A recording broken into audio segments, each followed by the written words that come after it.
Welcome to the Couple-preneurs Show, helping couples in business develop structure and strategies that nurture the balance between business and home, bringing you interviews and insights to give you the secret sauce of power couples. Here are your hosts, Oscar and Kaya Frazier.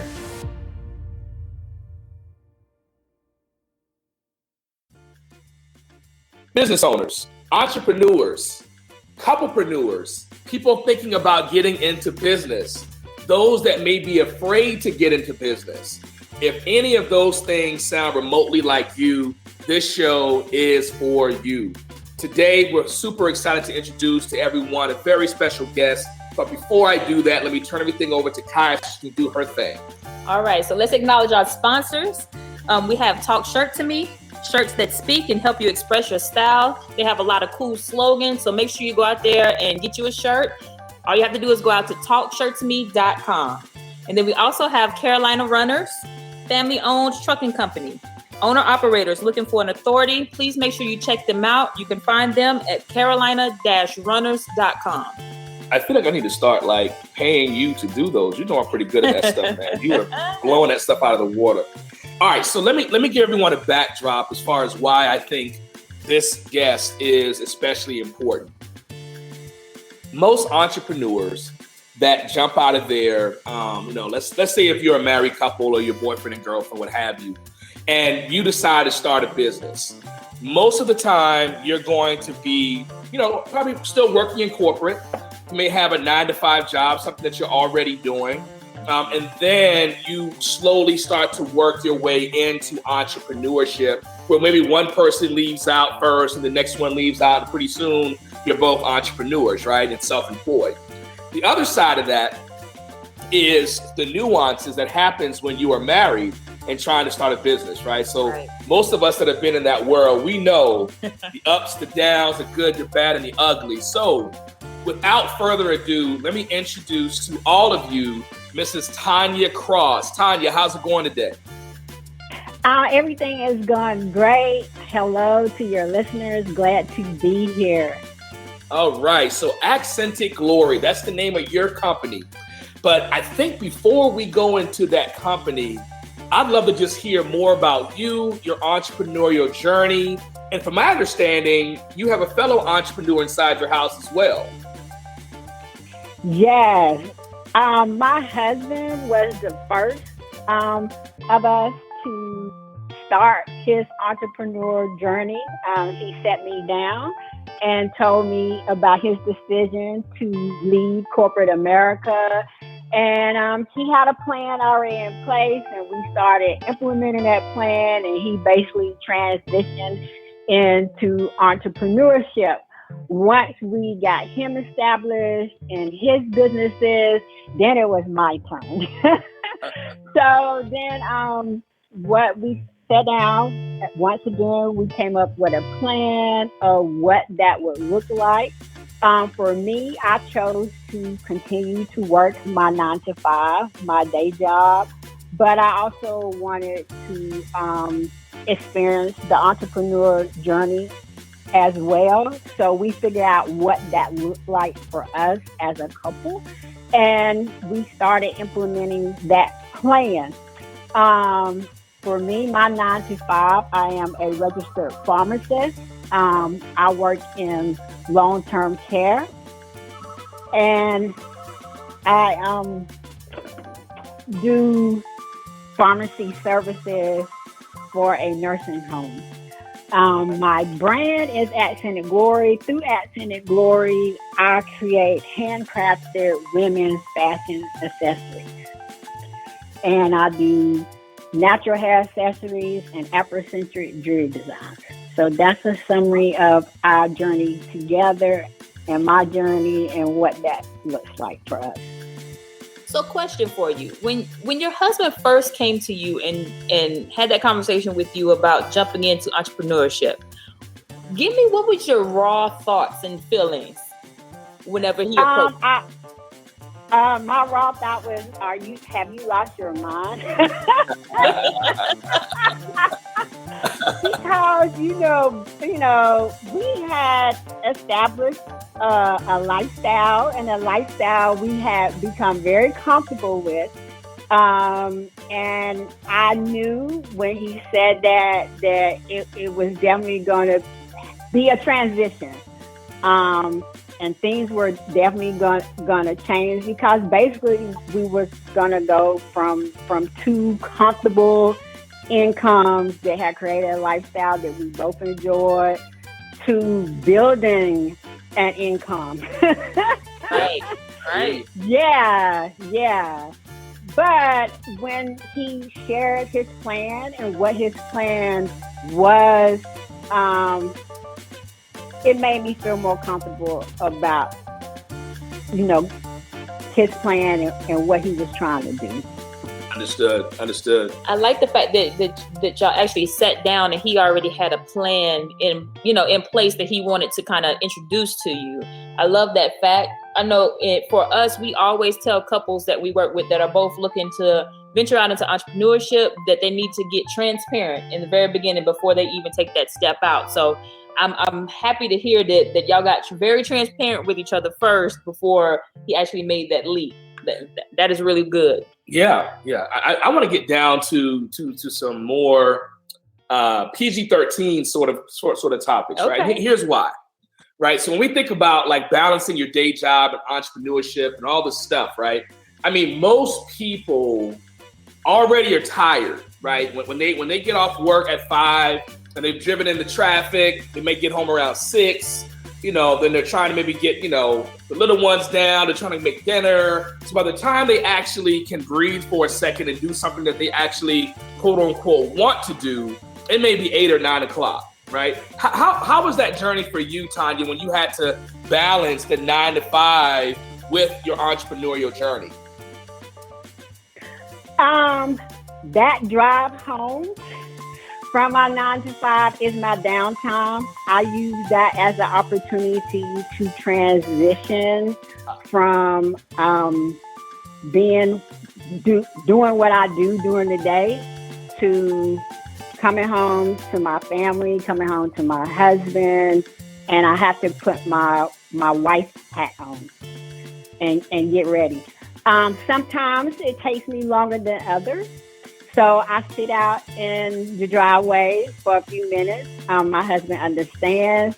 Initially, when I first started doing that, he was a little concerned. Like, why is she coming in the house? What's going on? But I had to take that time to decompress and transition, because one of the things that we had agreed upon when we initially got married was that we would not bring work home. Work is for work, home is for home. Okay. So, if I needed to get anything off my chest, relating to work with him, that occurred, on the way home. So once I got home, that conversation has already been had, because we wanted our home to be a place of refuge for each other and one another. I like that. I like that Very refuge. Nice. I wish we took that path when we were. We kind of got thrusted into it. Yeah, it was our first year of entrepreneurship with each other, because we both were, out doing it like sink or swim kind of style. That's it. And our first year was bumpy. It was bumpy. We had to learn our boundaries and everything. So I commend y'all for having the opportunity to kind of gradually pan out like that. That's really impressive. So Tonya, the secret sauce for being married for 28 years and to a fellow entrepreneur, what would you say? What's the secret sauce there? I think we make each other a priority. Both of us feel like it's whatever you value, you make time for, and you make it a priority. For us, what we decided to do, we have date night once a week. Thursday is date night. So nobody makes any plans Thursday evening. That's our time together. That's our time to have a good conversation. If we choose to go out to eat, we go out to eat. If we choose to go to the movies, we go to whatever we decide to do. We're each other's focus, and we just put everything else to the side. So we know not to schedule any meetings. We know not to schedule anything on Thursdays because that's our day for each other. So that's kind of our balancing act, because we committed to a day a week for our relationship. So what negative advice would you give? Okay, so let's just rewind it back just a quick second. What negative advice would you give to someone who might be, doing that 9 to 5, right? And then their spouse comes to them and tells them, I want to open up this business and I want to get started right away. What advice would you give that spouse that's still in that 9 to 5 in order to kind of help them help their significant other along that path of entrepreneurship? My initial advice was keep an open mind. Hear them out, allow them to share their visions, their goals, what they want to accomplish.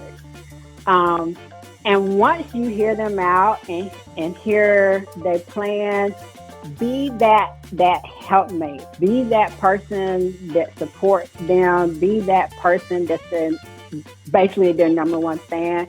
Because I hear a lot of people who pursue the entrepreneur journey, one of their biggest complaints is not having the support of their spouse or their family, supporting them.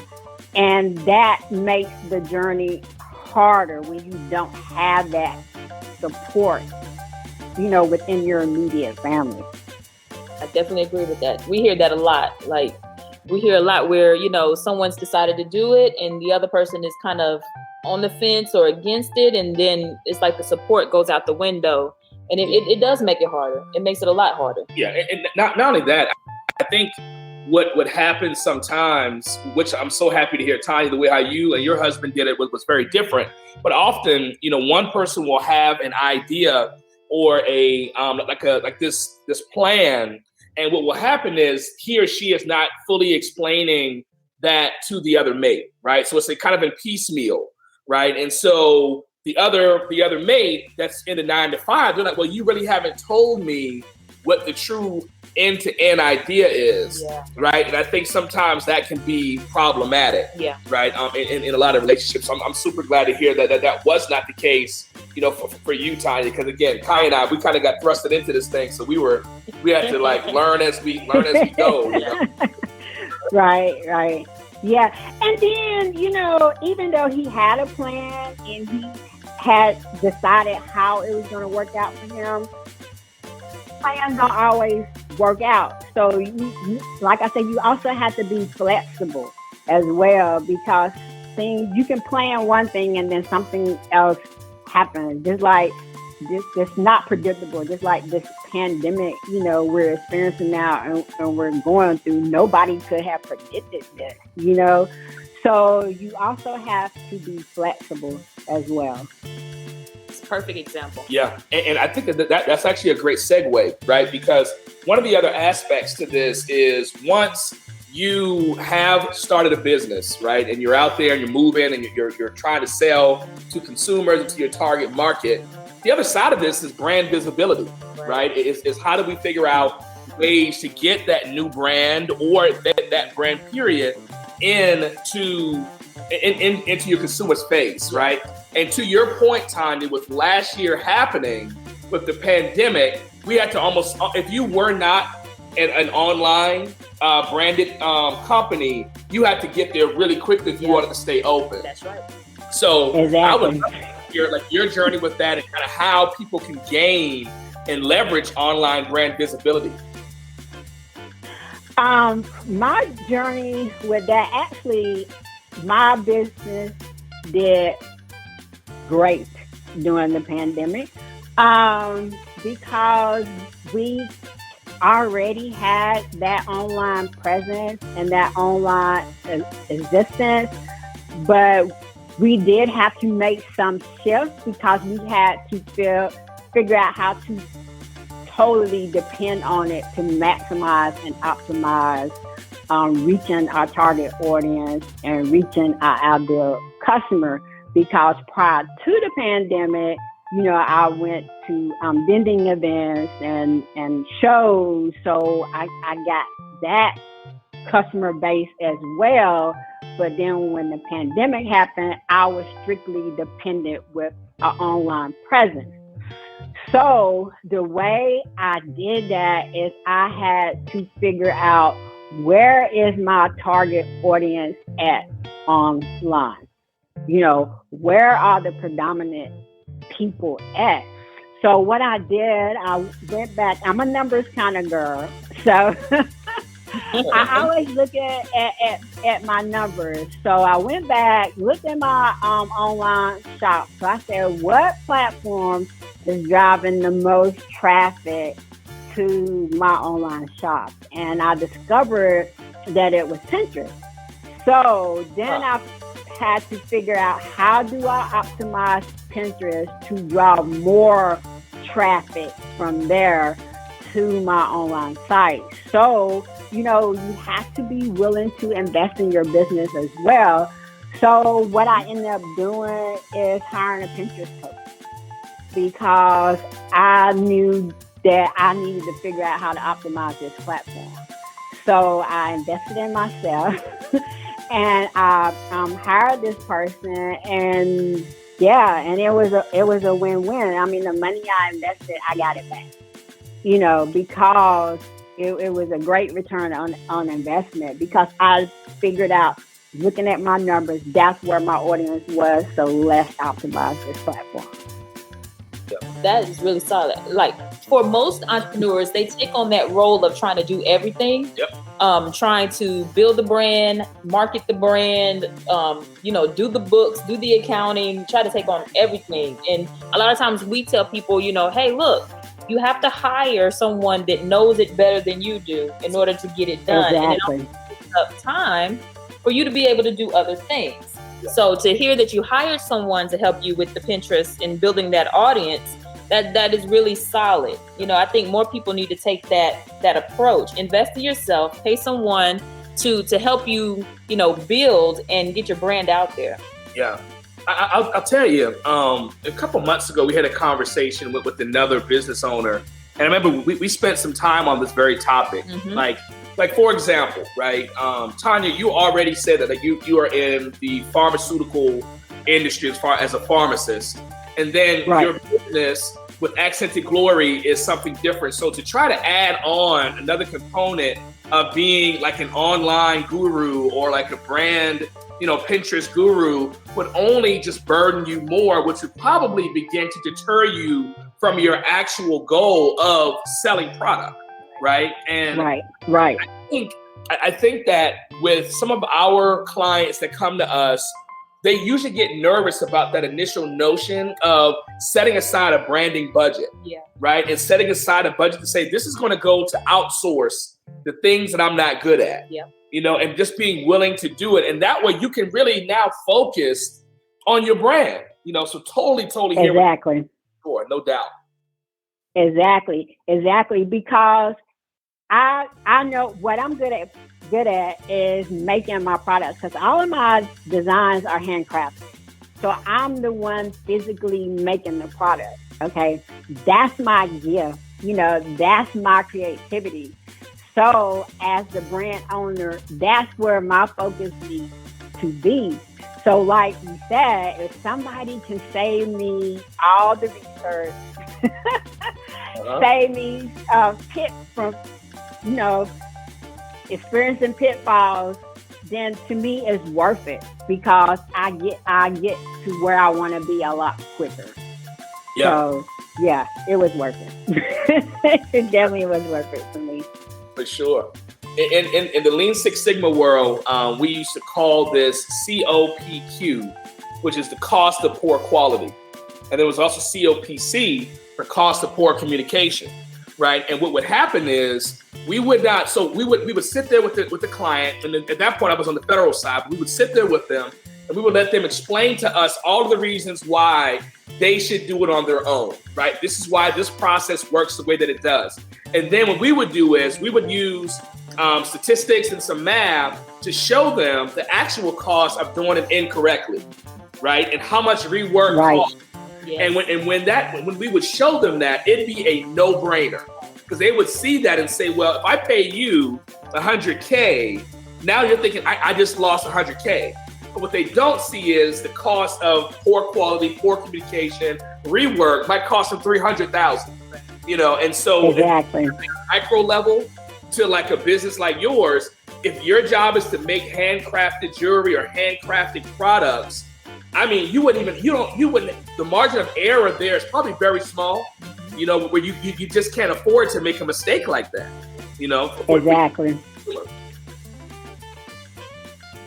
You are so on point with that. That is exactly right. So, and people need to be comfortable, contracting out services, things that you don't even, because for me, I also contract out services, things that I can do, but I don't necessarily enjoy doing. Yeah. And that is sewing.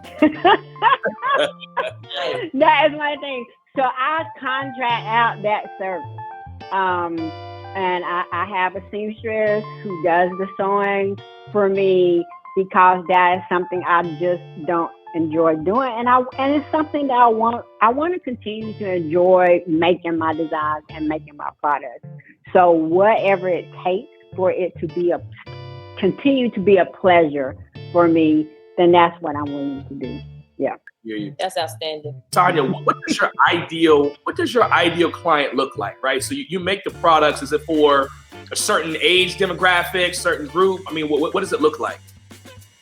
Okay. My ideal client is a African-American woman with natural hair who's 35 plus, who don't mind spending money on quality products, on quality items. They're not looking for a sale. They're not looking for a deep discount, because, I have to charge for, my services.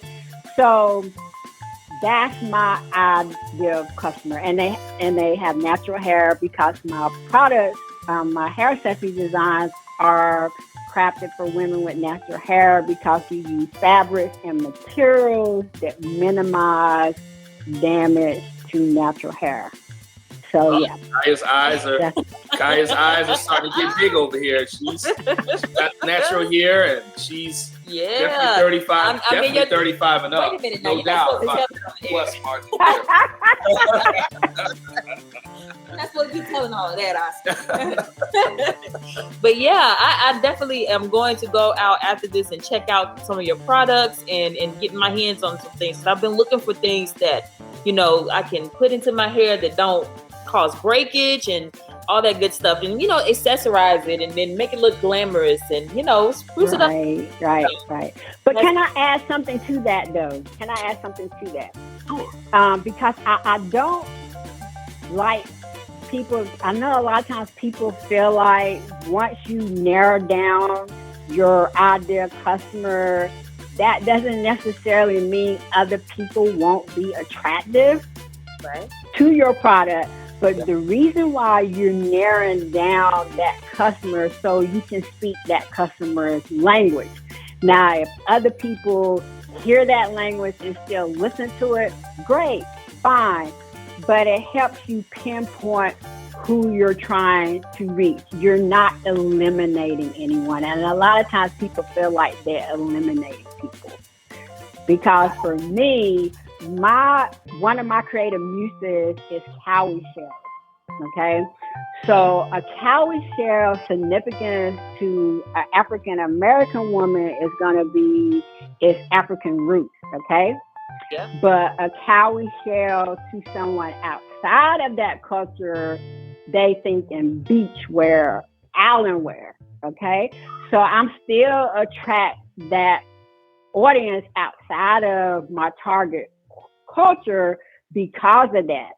So I do get a lot of sales, because people love the shells.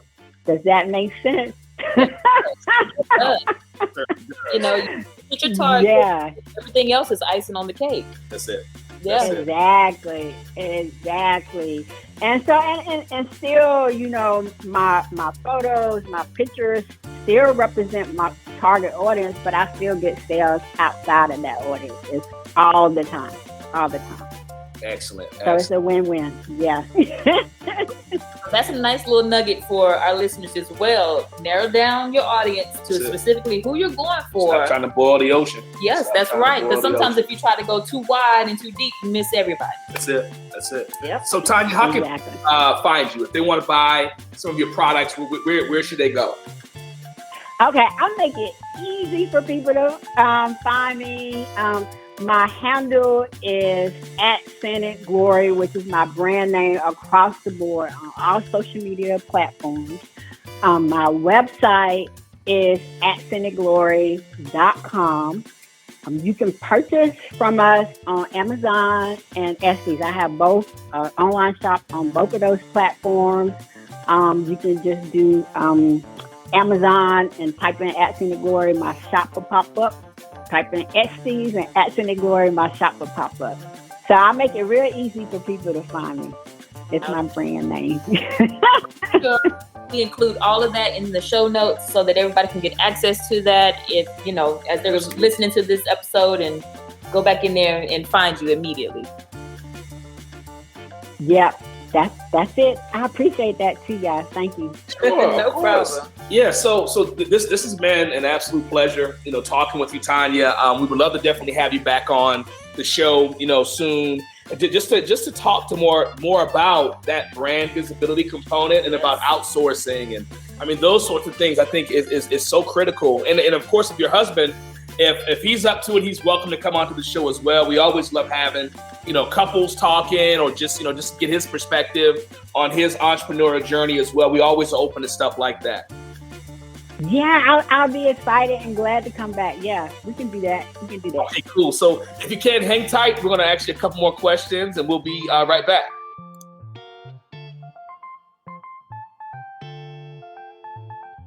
You've been listening to the Couple-preneurs Show. To learn more about the resources mentioned on today's show or listen to past episodes, visit www.kothoughtleaders.com.